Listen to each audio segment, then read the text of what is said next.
All right, might be better now. It might be better now. Good afternoon, all. Good afternoon to each and every one of you. Welcome, welcome to our international podcast, Below the Belt. Great to have you guys here. Really happy that you folks are here with us. We are going to be joined by none other by GCOM Commissioner Vincent Alexander. We talk about electoral reform. But besides Vincent, who is coming by, we have in studio with us, folks, the one and only Amanza, Her Excellency Walton Desire. So good to have Amanza here. We are so happy, to have a little beauty in the studio among the peace and intellect. Outside that is Good just sweet. afternoon, Sharon. Good afternoon, guys. It certainly is a pleasure to be here with you on Below the Belt. And we have a pretty packed program coming up. Mr. Vincent Alexander is always Yes. a wealth of Yes. information and he has such in-depth knowledge of our electoral systems and so on. So it'd be good to hear from him. And so guys, remember Yeah. to share the live stream. Yeah. Share the program Yeah. and smash the emoji button so Amanza that couldn't put it any better. we can get credible information. No, Yeah. this is such Yeah. an important topic. It is. Because we talk a little bit about the continuous registration process and also what's happening in GCOM with the electoral reforms in general. And I see Derek McCalman says he's joining us from St. Kitts and Nevis. I think he says Nevis in particular. He's in the house. Let us know what's happening there. We know you got your own political situation happening. There's a lot going on Let us there. know, what's happening at your end with that political situation. And you must come in, you must join us live and let us know.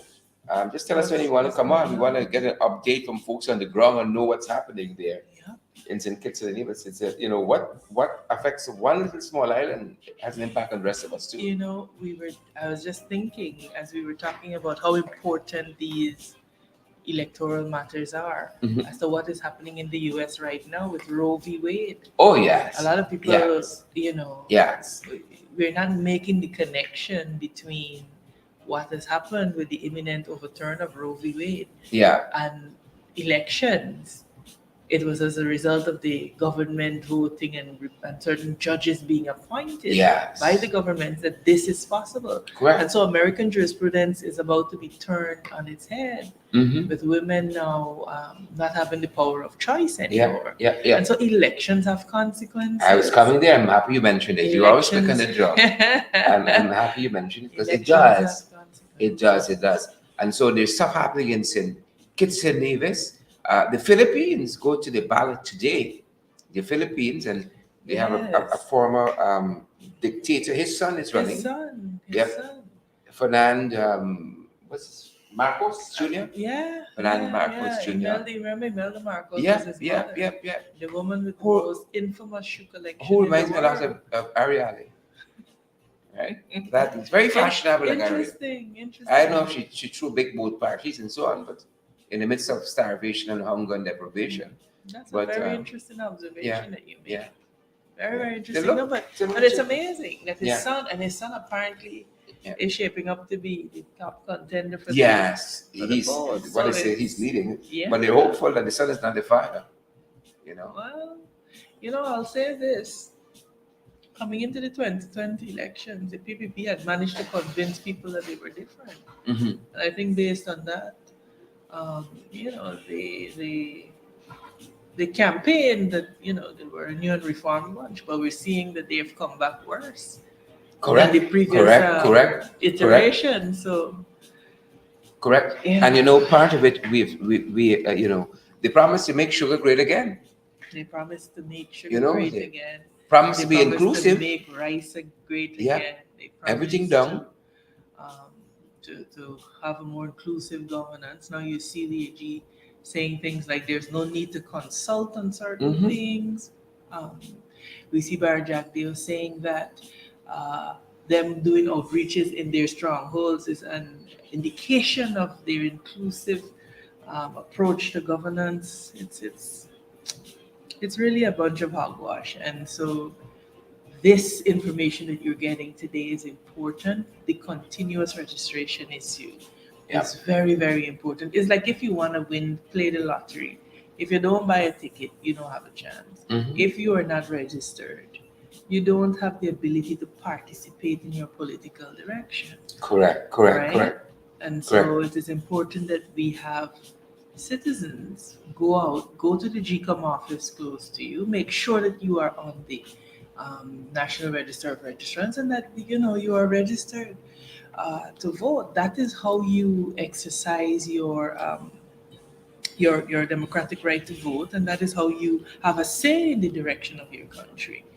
So, Mr. Alexander will, of course, be bringing us that information, Correct. and we look forward to hearing from him. So, guys, remember to share the live stream and to Smash the emoji button. smash the emoji and button. you know, and go in your pocket too. You got to partner with us. have to partner with Yeah, us. Rennie Paris is telling us here that John Oliver did an excellent segment on the Philippines upcoming election. Yes. He said it's on YouTube Yes. last week tonight. Yeah, he did a good expose on the present President Duterte, who they've labeled a dictator.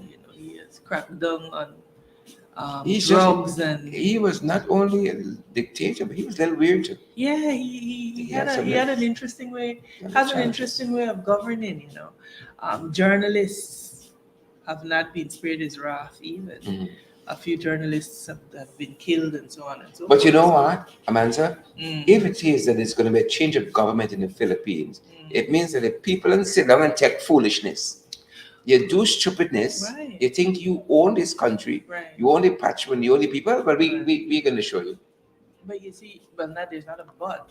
The thing is that comes with a particular level of awareness that you possess the power as a citizenry. One of the things that this thing about Roe v. Wade is showing is the fact that the conservative Republicans waged this war continuously. They didn't start and stop. They maintained from the time Roe v. Wade was decided that it had to be overturned. And if it's over how many decades later, they stuck to it. And now it is imminent.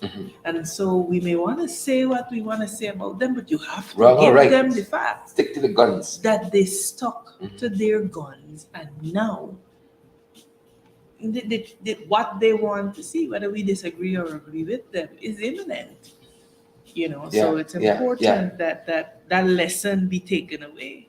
Cousin Amanda, Isabella Butters is saying good afternoon. Good afternoon, Isabella. How are you?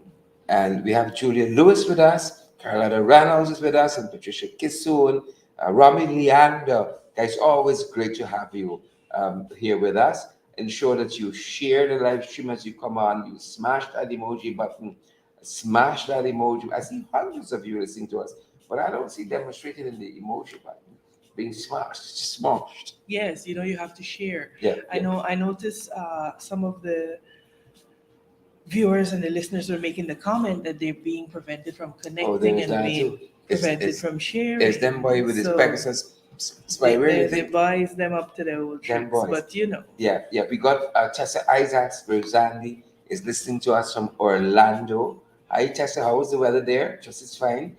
Cherry Baskin, Greenwich, listening from Barbados. Good to have you, Cherry. I see Julia Lewis has a question.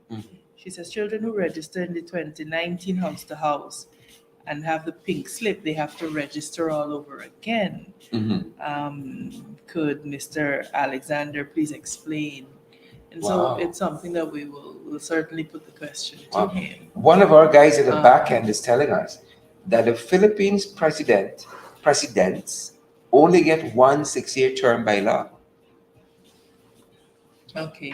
Yeah, and that has to be coming out of some history. This is it. Yeah, if they stay too long, they get ideas. So 23 years and so on. we gotta keep it moving. We gotta keep it moving. You see, that is the reason for presidential term limits. Yeah. Because people get comfortable there and they begin to feel a sense of entitlement. And that this land was bequeathed to them in their father's will and so on and so forth. Correct. And as Kemaraj just want to say, you serve your term and you go to pasture. No, because it is about making a difference while you're there and knowing when to step back. Which is important. In terms of leadership, knowing when to step back Timing in is leadership, timing one in of the politics is most very important. important Yeah. attributes Mhm. of a leader. Or else you can overstay your welcome. Yeah, And yeah. what that And does is that that it erodes your legacy if you do stupidness. correct is right. Which is why I said on May 5th that I'm happy for all the peoples who came. With one and two of them in the midst, they're going to stay. One and two of them. Everybody had to come. One and two of them. Because some of them don't know where to go. No, They you don't have to know. be able Or to. as I want to say, some of them want a state funeral. That's the problem. Well, It's a state funeral that they're aiming for. it was interesting when you look at the Abe Lincoln story, Mhm. that they wanted him to continue to run for president, and he said no. Mhm. He was not going to run again, and so knowing when to step back is so important. Mm-hmm. But there's another conversation for another day. Yep. And I think that is something that we have to develop. Like how much is enough, Mm, How much is enough? And mm, the other thing that's important is that new leaders must be given the room and the space to mm. operate without people Yeah, breathing down their necks, absolutely. And Absolutely. uh, I'm you sure know, Irfan would agree with you on on that the score. definitely on the issue of press freedoms and so on. Sabbath News is making the point just today Mhm. that these press conferences that are held by the let me get it let me get it right. These press conferences that are held by the vice president are no substitute for press conferences being held by the head of state, as it is only Irfan Ali who can speak definitively as head of state. But we have been making this point. Like we make Uh, this point at least once a week yeah, and then on our Sabbath News various pick up on it and then they programs. send it right. Yeah, well, But I'm, hopefully I'm just somebody saying again, listen. we like to use these quote unquote independent sources, and it's just for people to know it's not just us, Right. making these observations. And we've been here before. The fact that, I wonder how some people feel on two fronts. One, Mhm.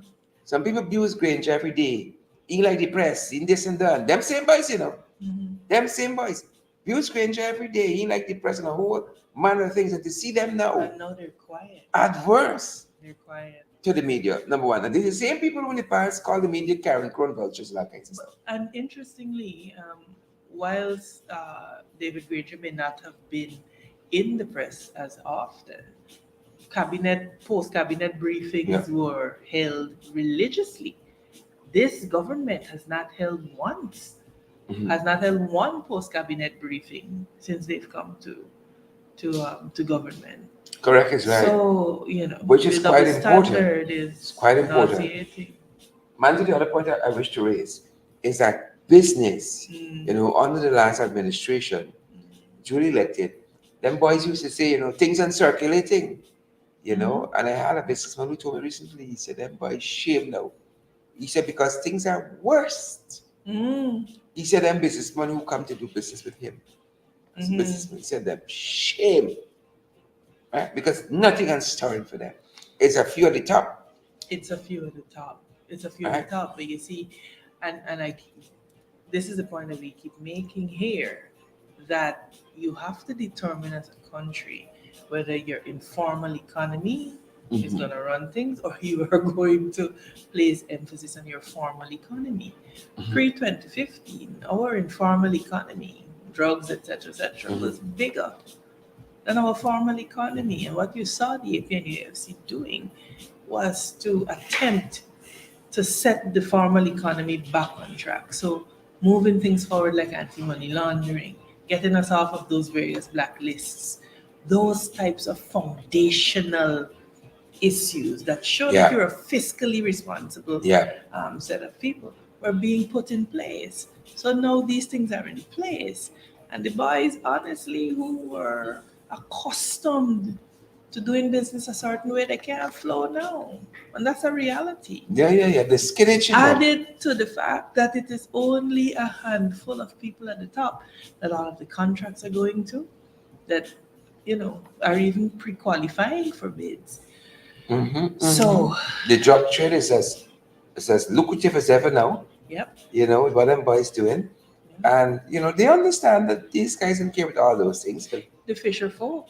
yep, Fisher folk yep, are suffering tremendously. yep. And the question arises, are they upset enough to do something about it? And how do you hold the government accountable for the myriad of failed promises? They were going to make sugar great again. I see Mustafa is expressing concern about rice and the rain and so on and so forth. But Sharon, I wanted to point out something to you. Tell I us. had put a post on my Facebook page some days ago because I had come across a map, a risk map, Hmm. that shows what in another 20 years the coastline of Guyana will look like. And the coastline of Guyana is predicted to be under the annual flood median. So, what it means is that the coast will just be constantly underwater. And you're beginning to see some of that. What's happening in Anchorville, in Rose Hall, Hmm. Port Hmm. Moran. The folks are underwater, and the May June rains have not even come with any level of intensity. I was driving down home stretch and I looked to see where they were putting the new, is that the headquarters for the Fire Guyana service. Fire Service? Now you look at the water in the canal and you look at the level that the building's foundation is on, and they're almost on the same level. And So you're saying the place will flood steady? it occurred to me that how are we building without considering climate resilience and building these features into any kind of infrastructure that we put up? Hmm. This government has no foresight and they treat climate change and the fallout from climate change as a bit of a joke. But it is the ordinary Guyanese that will suffer. Because look at what is happening in Anchorville right now. Look at what is happening in Port Moran, the Hmm. birthplace Hmm. of Chetty Jagan, Hmm. Yeah. right? Hmm. People are under a foot and a half of water, and the May June rains have not yet come in their intensity. So where are we going? And what are we doing as a nation about this? Now, I dare to say that had the Speaker of the National Assembly allowed us to debate that motion on the flood when it happened in 2021, we would have probably had a parliamentary committee or some kind of input to look at a climate resilient plan for Guyana, a resilience plan. Absolutely right. But the government is displaying an amazing lack of foresight when it comes to certain things. The LCDS, which Jack Deal has picked up and brushed off, the folks have already said, look, you've not consulted us. So how is this document credible? The indigenous Correct. communities, the Correct. women's Correct. organizations have not Correct. been consulted. So I am not sure how we are going to deal with the issue of Guyana's climate resilience. But what I am sure about is that when the fallout comes, the PPP elite will up their family and they'll fly to Miami and Dubai and so on. And it is the poor and the working class that will have to batter Pick up the pieces and down try to and move forward. to weather the storm, so to speak. Yeah, and part of the part of the challenge that we have is the fact, as you said, that some of this stuff is has long-term effects. You talk about what they want to do. The fact we're not consulting with our indigenous brothers and sisters, um, you know, giving away huge swaths of their land, Mhm. without consulting with them. We were on a trajectory. We didn't get everything right, Amanda, in the last five, but we got a couple of things right, of which we start mentioning some in just the financial sector. You could talk about one of the best ratings we've had in Transparency International Index. Right, Amanda, you right. did mention we were moved off of the European Commission's money laundering Laundering. blacklist. Mhm. We achieved tier one status for our fight against trafficking Trafficking in in persons, persons. right? You had that. The DA Yeah, was they able were to set able up to an set office up. Yeah, after so much trying, after years, right? decades of asking. And you see, what was being laid there was the foundation for Mhm. good governance.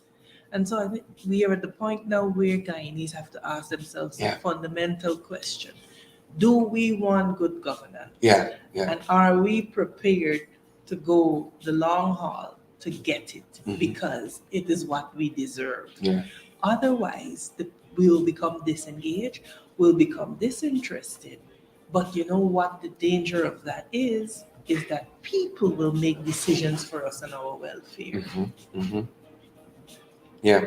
So we can't afford to be disengaged, which is why, coming back to what we were saying earlier, this issue of electoral reform and then the work that GCOM has to do is Yeah. supremely important. But as citizens as well, we have a duty to go out to get registered. We have to go to our closest, our nearest GCOM office, Yeah. take in if you have a form of ID. I'm told that those from the 2019 house to house have to re-register. So take that slip that you have, go present yourself with your birth certificate to the nearest GCOM office and ensure that you are there and that you're registered. Listen, Any thank you. Guyanese that is 14 years or older is required to be registered. Yeah, required to be registered. Thanks, Amanda. And let's pick up on that. Let's pick up on that with our guest for today, the one and only Mr. Vincent Alexander, Commissioner at GCOM, and a man who understands this issue. I grew up hearing Mr. Alexander talking about electoral issues, and I sometimes I wondered if we'll ever get there, right? Mr. Alexander, very good afternoon, sir. Welcome, welcome below the belt. Good afternoon. Thank you. Awesome. I Good have with afternoon, me Mr. in Alexander. studio somebody who you may or may not know, Manzo Walton, this year, Member of Parliament, is here with me. How are you, kind sir? I see. I'm fine, thank you. Okay, great. Awesome. Thanks for availing us this time to talk about electoral reform issue. We were on the topic as you came into the studio. We were on the topic of the house the continuous registration. And let me pick up on some things that people ask about. A lot of folks reach out to us and say, Mr. Alexander, people come into the door asking them how long they live in here and where they register and so on.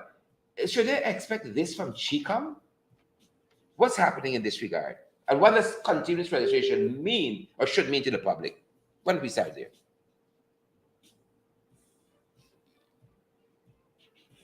Mr. Alexander? I think you dropped momentarily. Apologies. Go right ahead.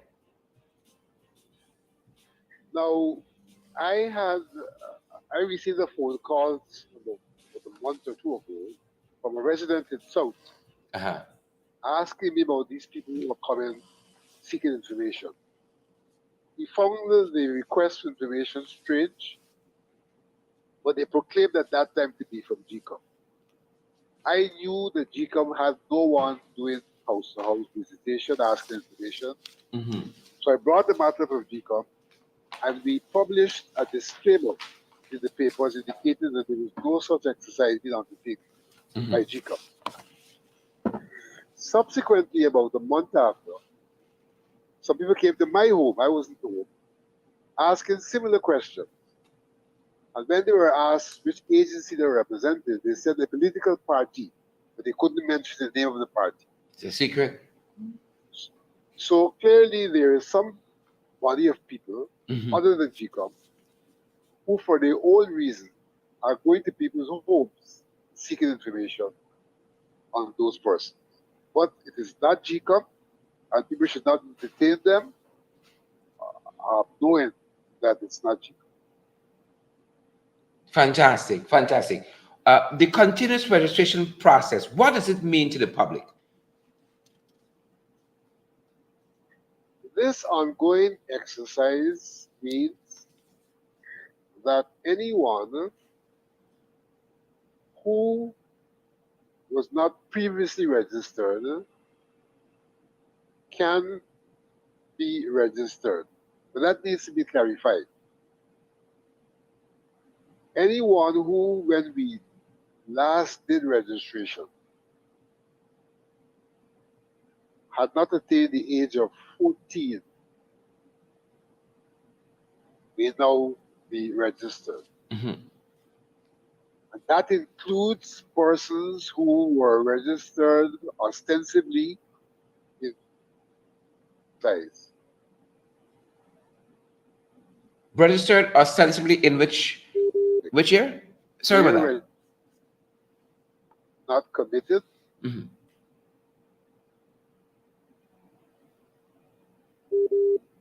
been visited in 2019. Yeah. Hmm. Though they might have been visited in 2019, if they were under the age of 18, then the registration was not completed and they ought to be registered. Persons who were registered in 2008 Hmm. and who were persons who were not registered in 2008, sorry, and who were visited and were over the age of 18 in 2019, they should also.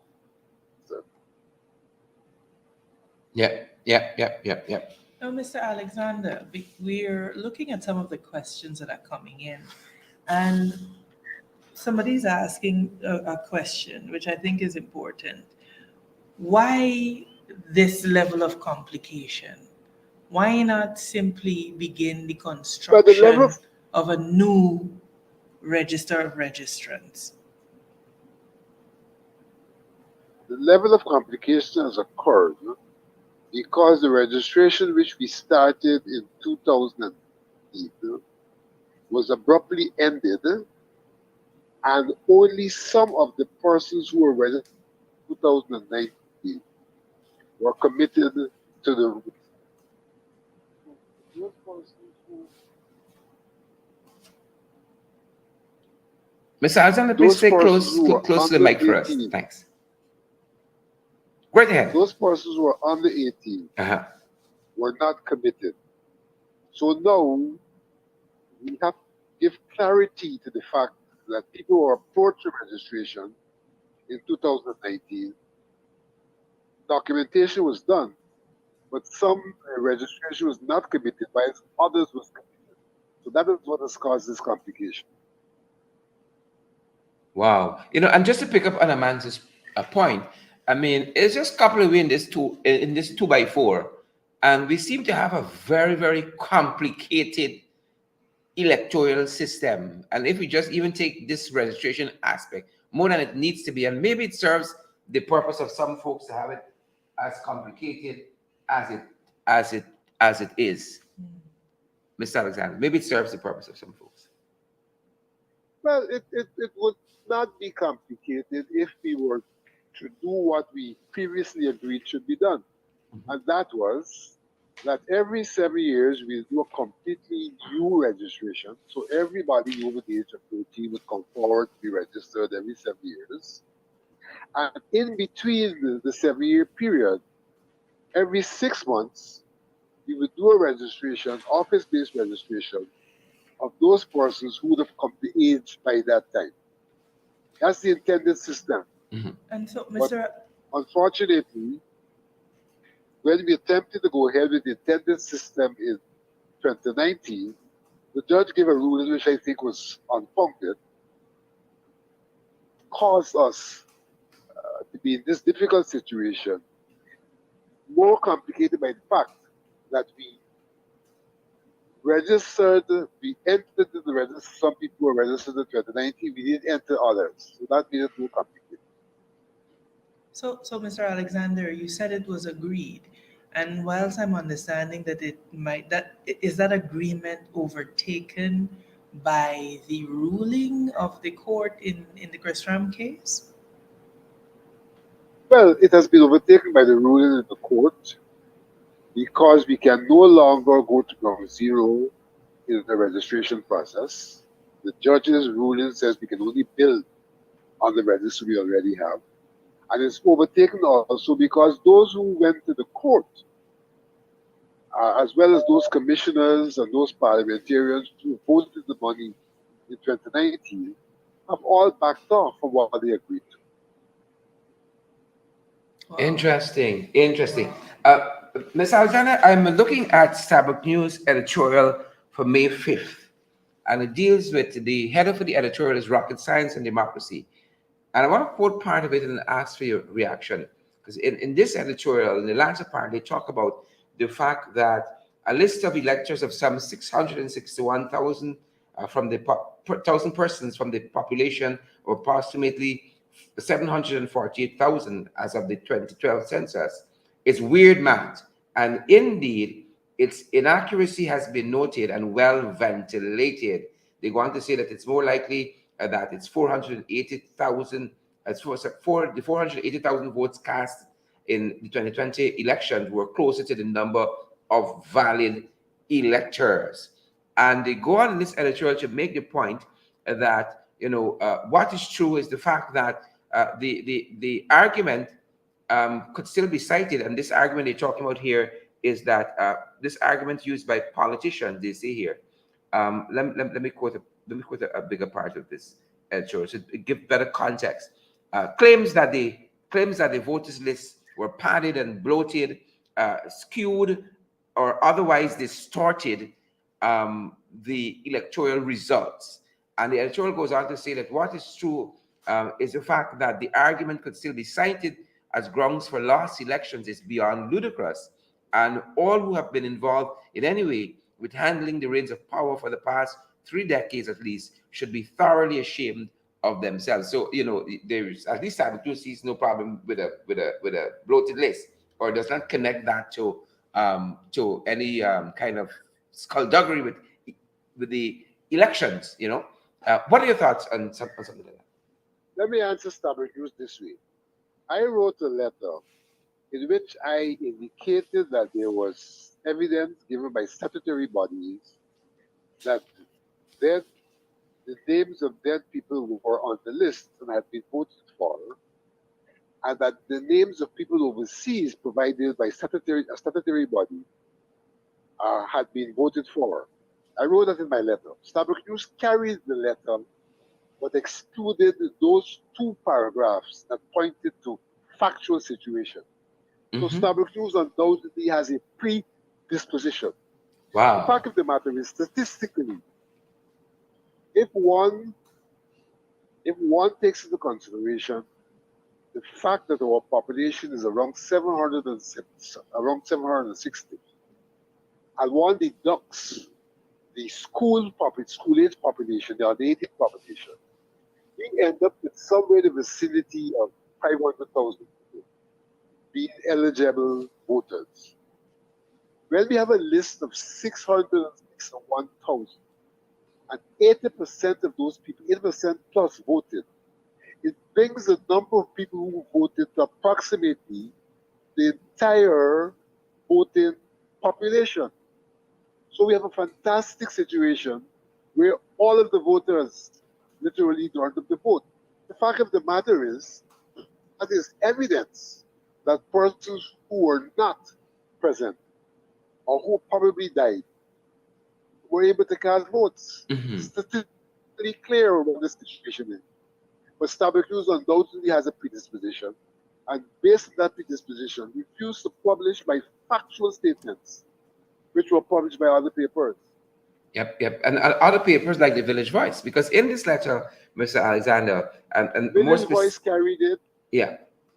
Kaito News carried it. More specific to the point you're making, you're saying that there was evidence in the last election, and I want to quote from your letter. You said the fact is that hard evidence was presented to show that votes were cast in the name of persons who are dead and or were not present at the polling place. I figured that that evidence languishes at GCOM, and in a petition which the PPP is fighting tooth and nail not to be pronounced on in a judicial process. You want to state that the PPP, as a political contestant, is doing that is quite questionable.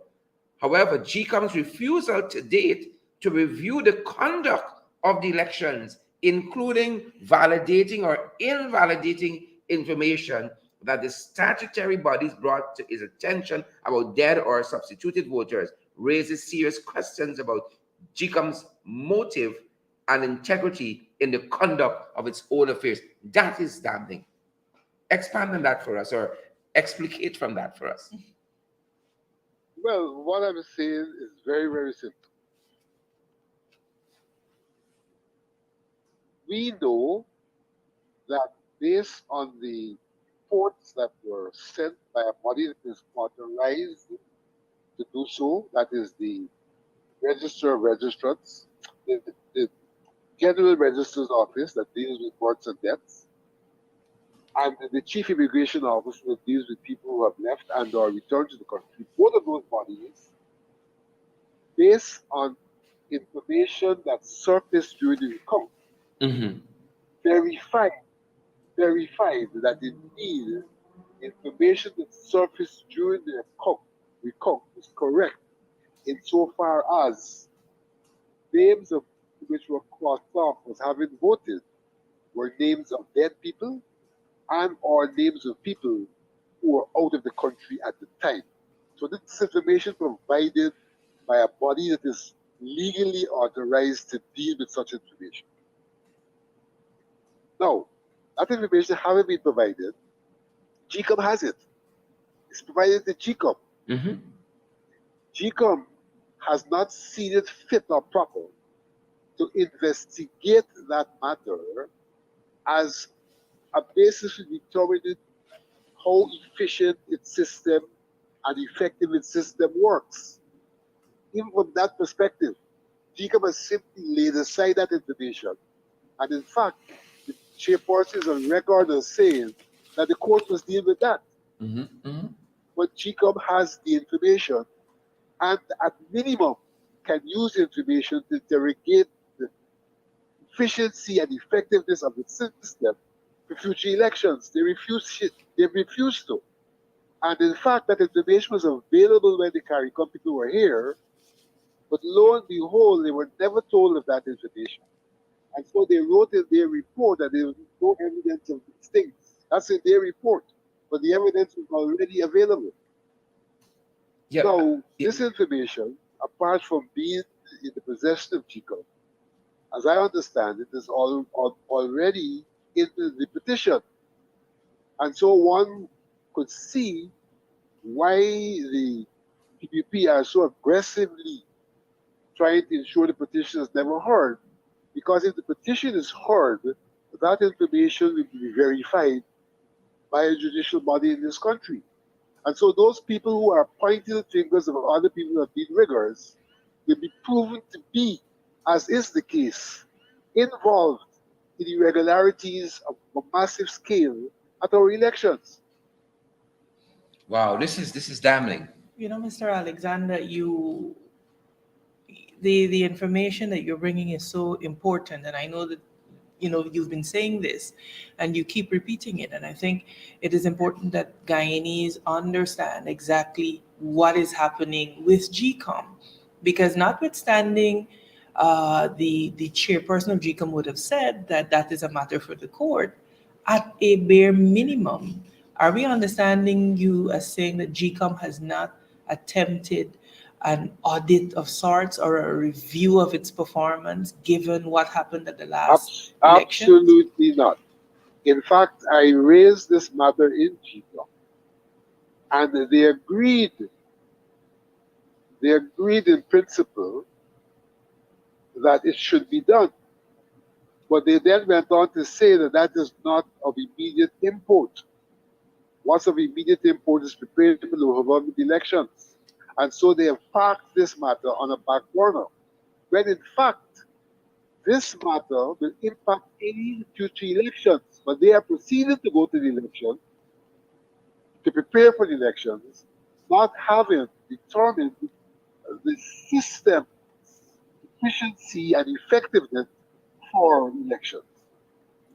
This is troubling. It is deeply, deeply worrying, because one would think that GCOM as the body seized with the overseeing of something as critical as a nation's elections would want to ensure that their procedures, etc., are up to standard and that they can withstand scrutiny.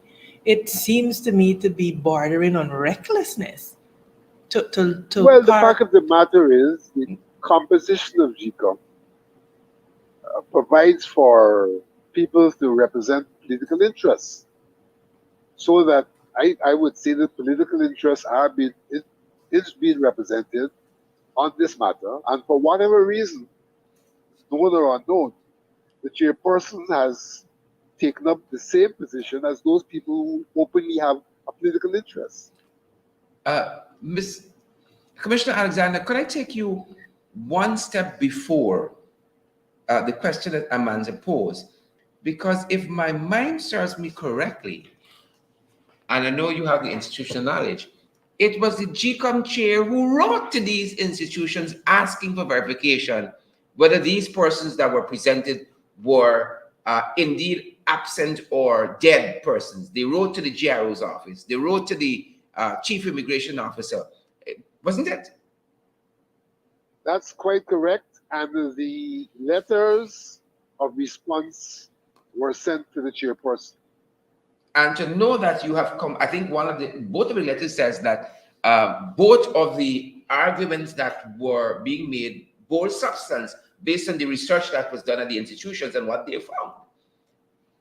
And to know that GCOM is doing nothing about that is quite interesting. And to come back more centrally to the letter you wrote to the press recently, the argument you were making, you were picking up on what the vice president has said in a press conference. And I want to quote another section from the letter and get your response.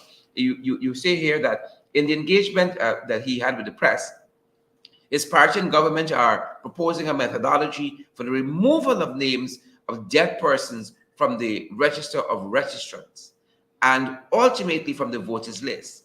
The proposed methodology is to have GCOM CEO secure, this is Vishnu Prasad, GCOM CEO, secure a list of all the dead people to date from the General Registrar's Office and compare it to the list of registrants. Additionally, the CEO would be required to do so annually. He further proposes that the list should be shared with all political parties and publicized in the newspapers. He concludes that in doing so, the process will be transparent and the list sanitized. And your contention is that nothing that this Jagabat proposes addresses the fact that the GRO's list does not include those who are dead or not registered. So sorry, those whose deaths rather are not registered. And further, what he proposes is less than what is currently being done. Talk to us about that. Well, presently the GRO's office periodically sends us that list. Mm-hmm. So anybody whose death is registered, in fact, that list is sent to us, and we do take those names off of the register of registrants and off of the voters list. So there's nothing new there. This proposition does not propose anything new. This proposition, in fact, talking about it being done annually is less effective and less efficient than if we were to do it, continue to do it on a monthly basis. But more critical, this proposition does not present any new approach to cleansing the list, because the fact of the matter is, whether we do that or not every death is registered, and that list therefore does not cover the names of persons who died and whose deaths were not registered. And that issue of people's deaths not being registered is pertinent both to Guyanese at home and Guyanese overseas. Mm-hmm. Mm-hmm. Guyanese at home, some of them do not register the death because they have no interest in doing so. There's no will to the process or anything. But more than that, Guyanese overseas, period, don't relate to us in that regard. And so thousands of Guyanese who are on the list and who are overseas die, and there's absolutely no way that we can take those names off of the list. So they continue to be on the list, and therefore, as a consequence of that, we have a list of 661,000, and provides an opportunity for manipulating that list, as is evident at elections. Mm-hmm. I think, Mr. Alexander, the importance of this can't be overstated, because to the extent that you have people who are on a list and who would have passed and ought to be off the list is the extent to which you are nullifying the one man, one vote. I think one man means one live man or an alive man. Just an assumption. Or Because we it thought ought one to vote be, means one valid vote. and so to the extent that there are people there, ghost voters, they are invalidating the vote of somebody who will get up, go on polling day, stand in line to cast a vote. And it seems to me that that is undermining a very fundamental pillar of democracy, one man, one vote. You are absolutely correct. And for that reason, after the elections, in a publication which I did, I indicated that given what occurred at our elections, including the fact that we don't have documentation for 47 boxes, that really what we should be involved in is a non-declaration of results. And we run the elections because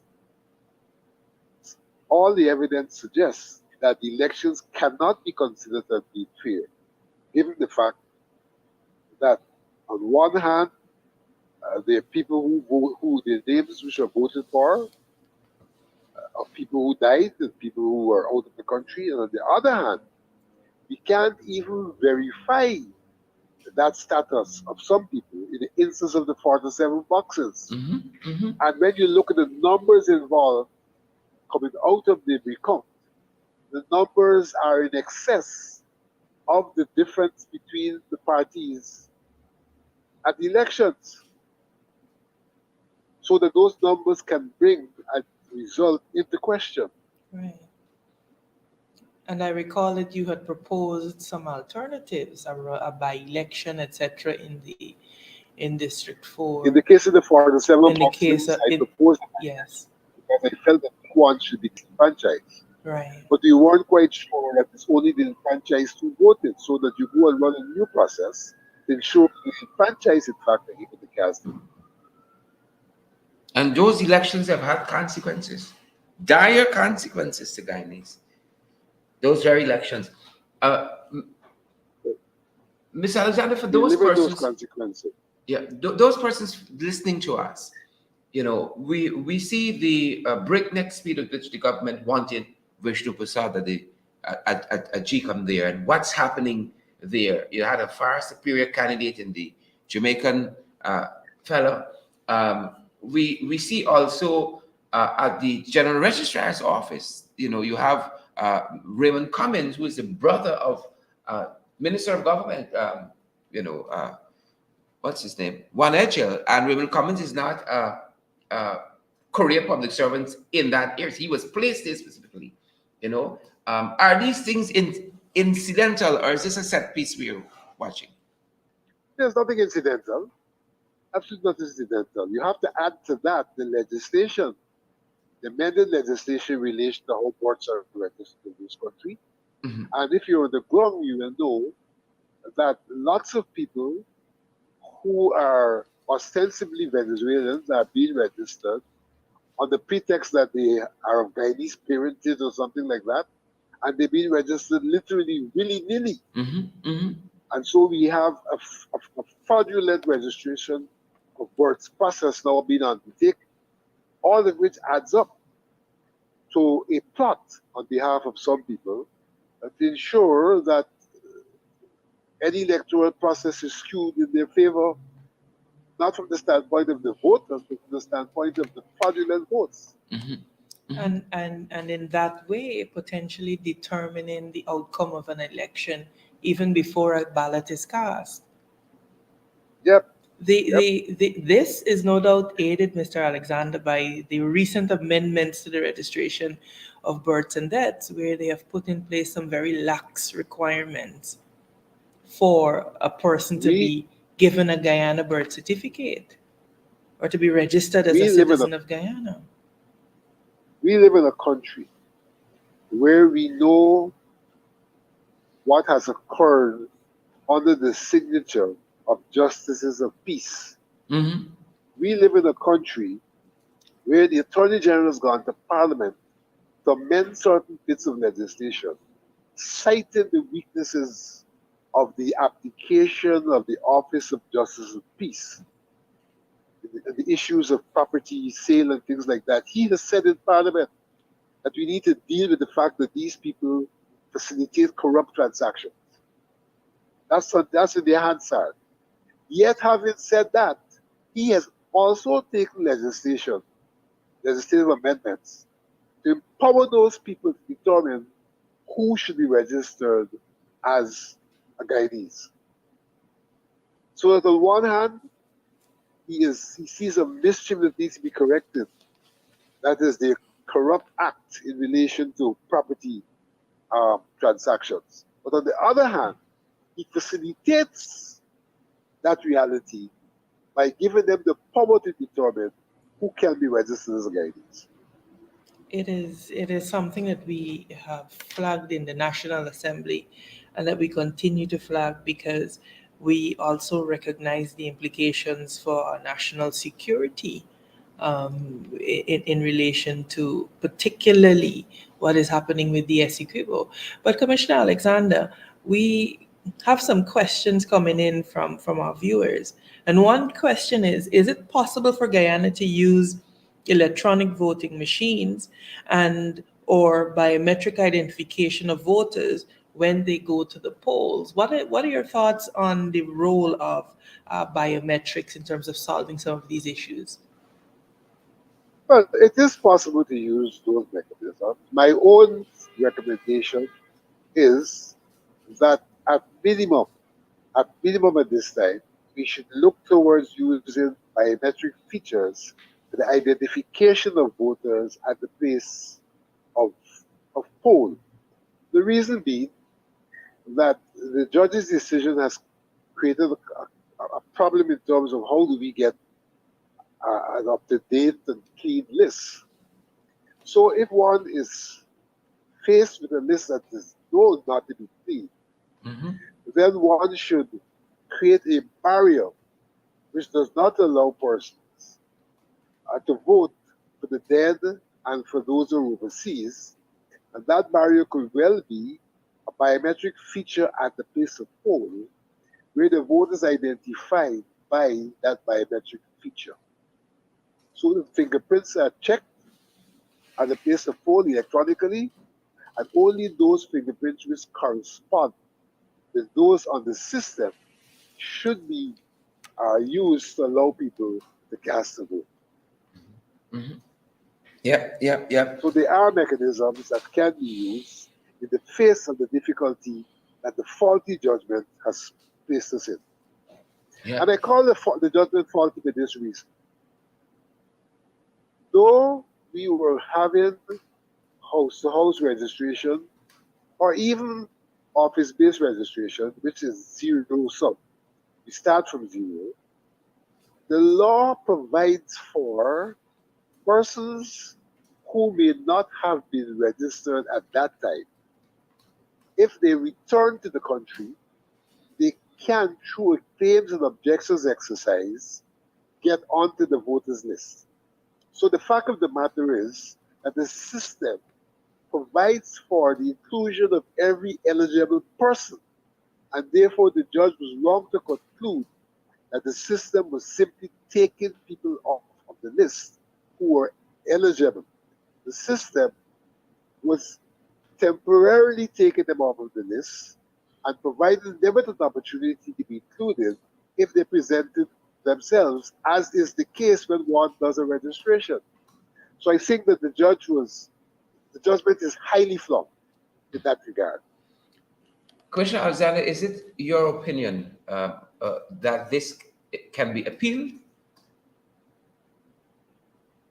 I am told by an officer of the court that the period for appeal has expired. Okay. I cannot say that I know that to be a fact, but I've been told that by an officer of the court who happens to be sitting on the GCOM commission. I see. Commissioner Alexander, the local government elections, they are a constitutional requirement. We got some guardians and defenders and One man touts itself as the custodian of the Constitution. But where we, in terms of, we're overdue, where local governments local government elections are concerned, where are we any closer to bringing ourselves into compliance with the Constitution in this regard? Let me answer that question this way. And parliamentarian Desiree may be able to help. When I was a parliamentarian and those elections were being postponed, they were postponed by an act of parliament, in which act we specified the period of postponement. As I understand it, the elections were not held and there was no postponement by an act of parliament. That's the first observation I want to make. As I said, parliamentarian is Desiree may be able to help me in case I did not know that there was a postponement by an act of parliament. I am unaware of a So that postponement by the act either. so we have not had that constitutionally required act to postpone the elections. Mm-hmm. So that's the first problem. Secondly, in the case of GCOM, there is a plan in GCOM which speaks to a possible election in November of this year. Mm-hmm. With this very flawed voters list that we With the very flawed voters list that we have. Commissioner, I know we're heading to program time and we're about to let you go, but we have to observe that coming out of the reports of all of the observers at the last election, there was one thing that they were all agreed upon, that a new voters list was of paramount importance, that the list as it was severely bloated, and that any meaningful action on the part of GCOM has to commence with a new voters list. How is it that, maybe I'm just wondering aloud, that the learned men and women and the chairperson of GCOM can sit and preside over what could be called an atrocity? It is unbelievable, really, that we have failed to exhibit, I think, some pride even in GCOM and how it should run as a properly functioning election commission, and that this would be overlooked. I mean, what is the excuse that has been proffered that we are going to go into local government elections with a severely bloated list? Those persons in GCOM who are supporting the present movement hide behind the fact that, well, the court has ruled and the solution is a legislative solution, therefore GCOM has no role to play. That's utter trash. Because GCOM could, in fact, initiate a movement which says to the government, there's a need for legislative reform to deal with the matter. The fact of the matter is that in GCOM, people are looking after interests. We don't have a commission that is a non-partisan, unbiased commission. We have a commission where people look after interests, and one can only conclude that the fact that they have no interest in a clean voters list suggests that they have the other interests in a voters list that is not clean, and that's it's in their interest. We are in a country where we talk about material things and wealth. We do not talk about values. We are not driven by values. Questions of honesty and integrity are not on Ghana's agenda this time. What is on our agenda is purely the question of material wealth and power. Commissioner Alexander, my final question. When the GCOM chairman, retired Justice Claudette Singh, was appointed, and Claudette Singh seemed to be at the pivotal junctures in this country's history in recent memory.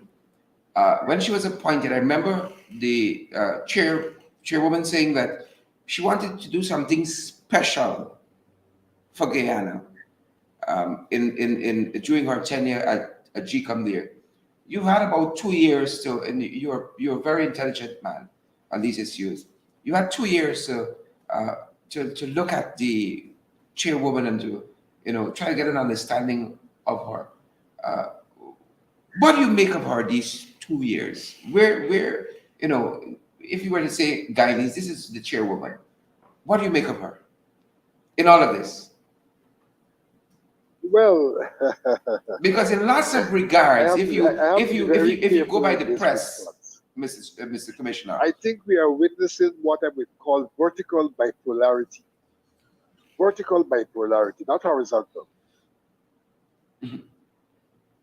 Wow. Because one I don't know one if that would yeah that is sufficient.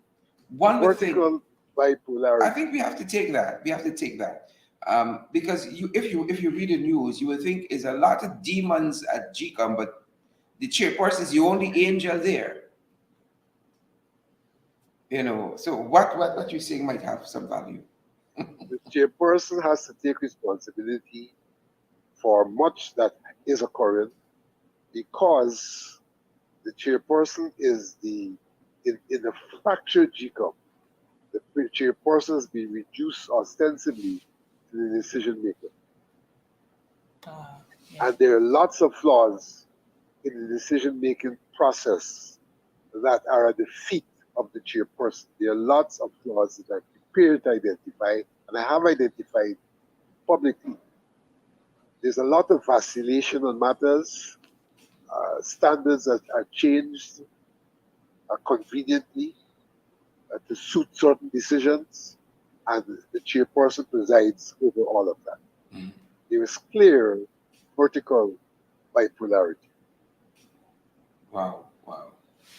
Commissioner Alexander, we want to thank you so much for joining us this afternoon. You have certainly, once again, because I know this is a matter that you continue to be vocal on, you continue to bring very, very important information to us. What we as Guyanese, what we do with that information is really completely up to us. But what I hear you saying, in essence, is that look, our rights are being whittled away before our eyes, and something has to be done about it. You did not say that, but I'm saying that to our listening public, that this is a matter that we have to take very seriously, not only as a political party, but as a Guyanese, as a citizen of Guyana. My vote is perhaps my biggest stake in this democracy. And the fact that there are a handful of men and women who believe that that is to be trifled with, it ought to concern every Guyanese, irrespective of what political party they are from. So thank you so much for joining us and for bringing us, valid and credible information. Thank you for giving me the opportunity. And if your vote is your biggest stake, presently we are being fed bloody steaks rather than well done steaks. Wow, wow. Thank you, Commissioner We Alexander. hear you, Commissioner. Thank you Thank you, so Commissioner much. Alexander. And folks, this is why we ask you guys to share the live stream, because we understand what valid and credible information is. And as you heard, Commissioner Alexander said, the media house chopped out 2 paragraphs Of this letter. of his letter. That other media houses, going by the same standard, didn't quote unquote the same standard, didn't find a problem with. And so you aren't going to get this kind of information every any place. You can see it clearly, in Chronicle and DPI and NCN and so on. Valid and credible information. Sherrod, I'm thinking that this is why we are seeing the arrogance that we are seeing from the PPP. They know what it is that they are doing at GCOM, and they know that they are attempting to rig elections even before Yeah, a vote is yeah, cast. A government that operates in a truly democratic society is far more responsive. yeah. The way in which the PPP continues to ignore the plight and the cries of Guyanese says to me that their attitude is they could bawl and cry however how much they want. Yeah. We will go back there next elections because we Yeah. have fixed the Yeah. system to ensure that we do. Yeah. Or, because it's local government election, we think it's of less importance. because they're now rich constitutionally. That I put that as a form of rigging too, because you're not even giving people a chance at local democracy. at local democracy. And this You was know, something that this was one of their key features of their last yeah. administration. Look, you have the National Resource Fund, on which you have to have a member of the opposition. You pick the member, say he's opposition. That's rigging too. That's rigging. You telling us, the parliamentary opposition, this man is opposition, not giving us a chance to choose based on our own deliberate judgment who this person should be. That's a kind of rigging as well, and that's what they're doing consistently. You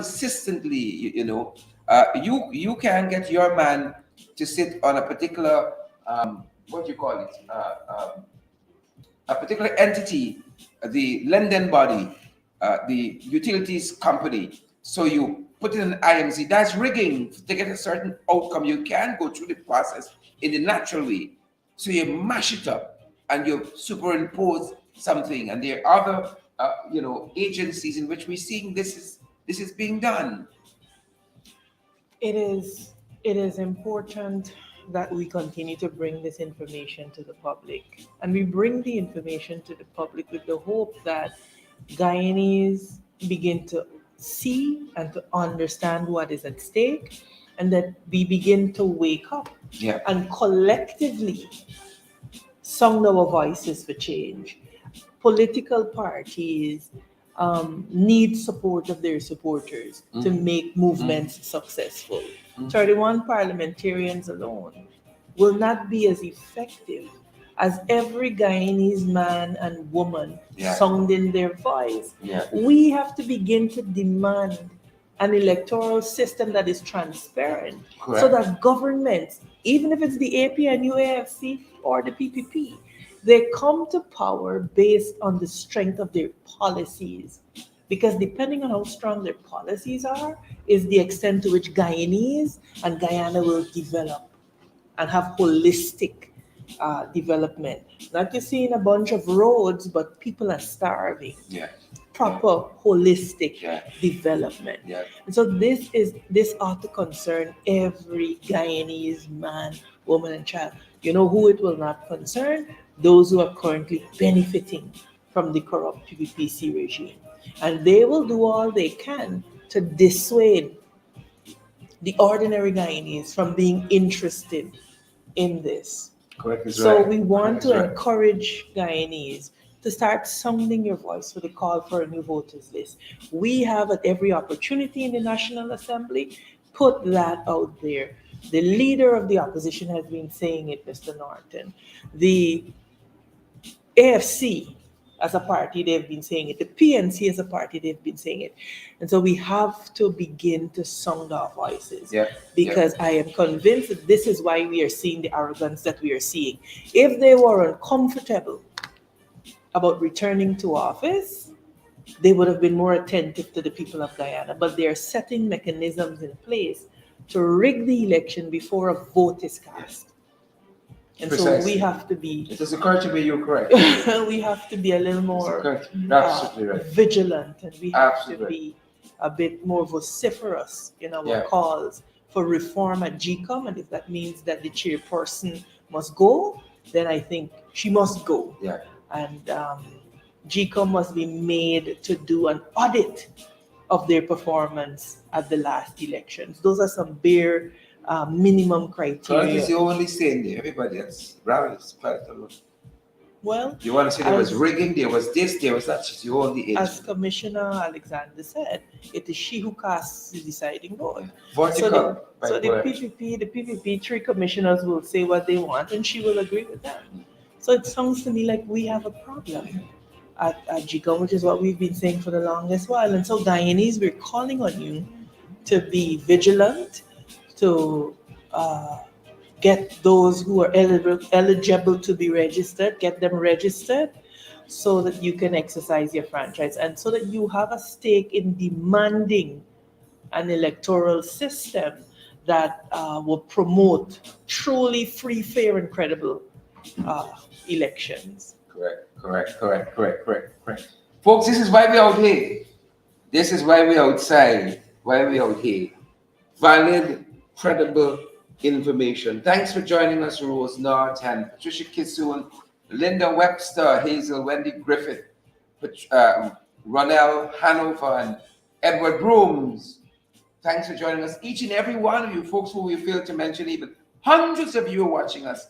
Make the emojis look nice, folks. Follow incredible information.